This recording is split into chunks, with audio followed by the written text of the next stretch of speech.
할렐루야. 5월 11일 월요일자 말씀의 실제입니다. 당신 안에 있는 축복에 관한 것입니다.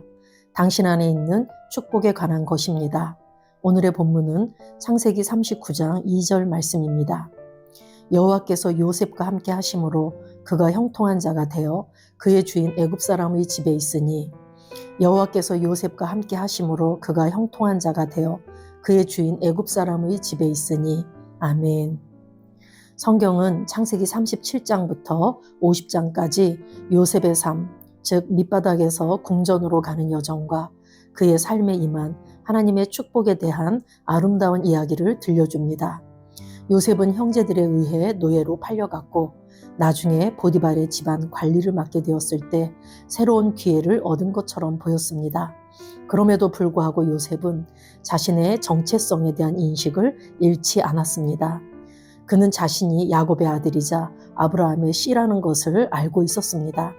따라서 그는 자신을 환경의 희생자로 여기기를 거부했습니다. 이러한 생각이 요셉이 살고 일하는 방식을 형성했습니다. 요셉은 하찮은 일에서도 두각을 나타냈습니다. 그는 다른 사람들과 다르게 일했습니다. 그는 스스로를 축복받은 자로 여겼고 그 축복은 그가 하는 모든 일에서 분명하게 나타났습니다. 요셉의 탁월함은 눈에 띄었습니다. 그의 삶은 너무나도 돋보여서 보디발의 아내가 그를 유혹하려고 했습니다. 그러나 요셉은 자신에게 요구되는 정직함과 주인의 신뢰에 대한 존중을 인식하고 그녀의 유혹을 거절했습니다. 보디발의 아내가 타협하라고 압박했음에도 불구하고 요셉은 의를 택하고 도망쳤습니다. 요셉의 결정은 그를 누명을 쓰게 하고 감옥에 가게 했습니다. 그는 무죄였음에도 불구하고 유죄 판결을 받았습니다. 그러나 감옥은 그의 정체성을 바꾸지 못했습니다. 요셉은 자신이 누구인지 잊지 않았고 그의 삶에 있는 축복은 계속해서 열매를 맺었습니다. 감옥 안에서 요셉은 다른 사람들에게 희망을 주는 위로자가 되었고 지혜와 은혜로 기능하여 죄수들 가운데에서도 책임을 부여받게 되었습니다. 그 후 하나님의 계획에 따라 바로가 꿈 해몽을 필요로 하게 되었고 요셉은 감옥에서 나왔습니다. 노예로 팔려가고 죄수로 취급받던 요셉은 한순간에 애굽의 총리가 되었습니다. 그의 위치는 바뀌었지만 축복은 계속해서 그와 함께 있었습니다. 많은 사람이 아직 이해하지 못한 진리가 있습니다. 당신의 직업이 중요한 것이 아닙니다. 당신 안에 있는 그리스도의 축복이 중요합니다. 그리스도 안에서 당신이 누구인지 이해할 때 당신의 위치는 당신을 제한할 수 없습니다. 당신 안에 있는 축복은 당신이 어디에 있든지 드러날 것입니다. 당신은 아브라함의 씨이며 축복의 운반자이자 전달자입니다. 축복은 당신을 생산적이고 탁월하고 번영하게 만듭니다. 하나님을 찬양합니다. 아멘. 네, 오늘은 창세기 37장에서 50장 사이에 나와 있는 요셉의 삶에 대해서 이렇게 압축해서 말해주고 있습니다. 요셉이 아버지 야곱의 총애를 받던 아들이었지만 형들의 시기를 받아서 애굽에 이렇게 팔려가서 그가 노예가 되었고 또 감옥에 갇히게 되었고 수없이 많은 어려움을 겪었음에도 불구하고 그가 자신이 누구인지를 분명히 알았기 때문에 그런 환경의 희생자로 살지 않았고 결국에는 그 속에서 자신이 누구인지로서 살았음을 오늘 말하고 있습니다. 이 요셉은 자신이 야곱의 아들이고 아브라함의 씨라는 것을 알았다. 자신의 정체성에 대한 인식을 갖고 있었다라는 얘기죠. 그 인식이 바로 그가 하는 모든 일에서 일하는 방식을 결정해 줬습니다. 스스로를 축복받은 자로 여겼고 그 축복은 그가 하는 모든 일에서 분명하게 드러났다라고 말합니다. 요셉은 탁월한 영을 가졌고 그 탁월한 영의 이끌림 가운데서 자신에게 주어진 그러한 여러 가지 어렵고 힘든 상황 속에서도 그 탁월함을 드러내는 그런 존재로 살았다라는 얘기죠. 자신에게 요구되는 정직함, 주인의 신뢰에 대한 그 존중을 인식하고 보디발의 아내의 유혹을 거절하고 결국에는 의를 택하고 그 의를 택한 것 때문에 대가로 감옥에 갇히게 되고 그랬지만 그가 감옥에 있다고 해서 그의 정체성을 잃지 않았다라고 또 오늘 말하고 있죠. 자신이 누군지 잊지 않았고 그의 삶에서 계속해서 열매를 맺었다라고 말하면서 결국 오늘의 이 말씀을 통해서 우리가 알아야 될 것은 내가 누구인지, 내가 무엇을 가졌는지, 내가 무엇을 할 수 있는지 나의 정체성을 아는 게 무엇보다도 중요함을 말하고 있습니다.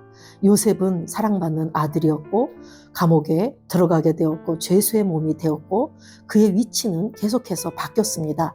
결국에는 또 애굽의 총리가 되었고 위치가 바뀌었다고 하지만 그의 본질 속에 있는 자신이 누구인지에 대한 정체성은 잃지 않았습니다.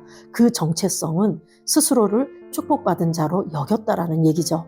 저와 여러분이 우리가 가정에서 믿지 않는 남편과 삶을 살 때, 또 직장 속에 들어가서 많은 어려움을 겪을 때 내가 여러 가지 상황과 환경에 따라서 우리의 위치가 바뀐다고 할지라도 우리 안에 있는 우리의 정체성은 우리가 꼭 붙잡고 변하지 말아야 될 줄로 믿습니다. 내가 누군지, 나는 하나님의 사랑받는 아들이다. 나는 하나님께서 이 땅에 새로운 피조물로 나를 낳아주셔서 나는 왕같은 제사장이다. 나는 그리스도의 대사이다. 나는 화해의 사신이다. 나는 어디를 가든지 이 땅에서 다스리고 통치하며 정복자보다 더 나은 자이다. 이런 나의 정체성은 바뀔 수 없는 것이기 때문에 우리가 가서 어떤 직분이든 우리의 위치든 이렇게 상황과 환경이 바뀐다 할지라도 우리의 정체성은 분명해야지 되고 그것대로 살아야 될 줄로 믿습니다. 오늘 잠언 10장 22절 말씀을 보면 여호와께서 주시는 복은 사람을 부하게 하고 근심을 겸하여 주지 아니하시느니라. 그래서 하나님께서는 우리에게 복을 주셨습니다. 그런데 그 복이라는 것이 단순히 물질적인 복만을 말하는 게 아니라 우리는 하나님의 생명과 본성과 능력을 받았습니다. 그래서 그 생명에서 딸려 나오는 평안과 기쁨, 또 열매, 갖가지 것들이 우리의 삶에 따라오게 되어 있죠. 하나님께서 이렇게 주시는 복은 사람들을 살리고 풍성하게 한다라는 얘기죠. 부하게 한다라는 게 풍성하게 한다라는 말씀입니다. 그래서 우리가 세상의 것들은 얻으면 얻을수록 우리가 더 탐욕을 부리게 되고 결국엔 그래서 우리의 영혼을 무너뜨리고 다른 사람들에게 고통을 주고 하지만 하나님께서 주시는 복은 사람을 풍성하게 하고 근심을 겸하여 주지 않는다. 늘 감사와 기쁨과 평안을 누리게 해주신다라는 얘기입니다. 왜 그렇습니까? 우리 안에 그리스도가 계시기 때문입니다. 우리에게 하늘에 속한 모든 신령한 복을 주셨고 생명과 경건에 속한 모든 복을 우리 새로운 피조물들에게 이미 다 주셨습니다. 우리는 하나님의 아들들이고 그분의 자녀이고 사랑받는 자녀이고 그분이 우리의 아버지이시기 때문에 그 아버지께서 우리에게 의와 평강과 기쁨, 부요, 형통, 이 생명과 하나님적인 모든 것들을 우리에게 이미 부어주셨습니다. 그래서 모든 축복의 근원이 예수 그리스도이시고 그분이 우리 안에 있기 때문에 나는 이미 축복받은 자입니다. 요셉과 같이 어디를 가든지 스스로 축복받은 자로 여기고 그 축복을 흘려보내는 자로 살아야 될 줄로 믿습니다. 갈라디아서 3장 29절에 너희가 그리스도의 것이면 곧 아브라함의 자손이요 약속대로 유업을 이을 자니라. 아멘. 우리는 그리스도의 것이 되었습니다. 그분께서 핏값으로 우리를 사셔서 우리는 그분의 소유된 백성, 그분의 소유가 되었습니다. 그런 그리스도의 것이면 아브라함의 자손이다. 약속대로 유업을 이을 자다. 아브라함에게 하나님께서 주신 약속이 무엇입니까? 복의 근원이 된다. 너를 통해 천하 만민이 복을 받는다. 아브라함은 믿음으로 의롭다함을 얻어서 복의 근원이 되었습니다. 그 아브라함의 그 유업을 우리가 이을 자가 되었죠. 이 아브라함의 축복이 약속이 예수 그리스도 안에서 성취되어서 우리는 그분의 생명과 본성과 능력을 받게 되었습니다. 그래서 우리의 신분, 우리의 권세, 우리의 위치가 이제는 이 땅에서 전혀 존재하지 않았던 새로운 피조물로 이제 그 하늘의 영역에서 다스리고 통치하는 위치, 정복자보다 더 나은 자로 하나님 보좌 우편에 우리가 앉아있는 그런 존재가 되었습니다. 우리가 이런 자가 됐다라는 거, 이게 바로 우리의 정체성이라는 것을 우리가 잘 안다면 내가 오늘 좀 연약하더라도, 내가 오늘 좀 부족하더라도, 요셉이 감옥에 있을 때 죄수 취급을 받고 사람들에게 놀림을 받고 멸시천대를 받는다 했다 할지라도 그는 그의 정체성을 잃지 않았습니다. 내가 직장 속에서, 가정 속에서 때로는 우리가 연약함 때문에 오해도 받을 수 있고 실수할 때도 있고 우리가 넘어질 때도 있습니다. 그렇다 할지라도 우리의 정체성은 하나님이 보시는 나대로 그 정체성은 변할 수 없습니다. 이것을 꼭 붙잡고 내가 그런 자라는 인식을 갖고 우리가 살아갈 때 우리는 정말 이 땅에서 마침내 하나님의 영광을 드러내고 그 축복의 삶을 많은 사람들에게 드러내고 그들을 그 축복의 길로 인도하는 그런 사람으로 살아가게 될 줄로 믿습니다.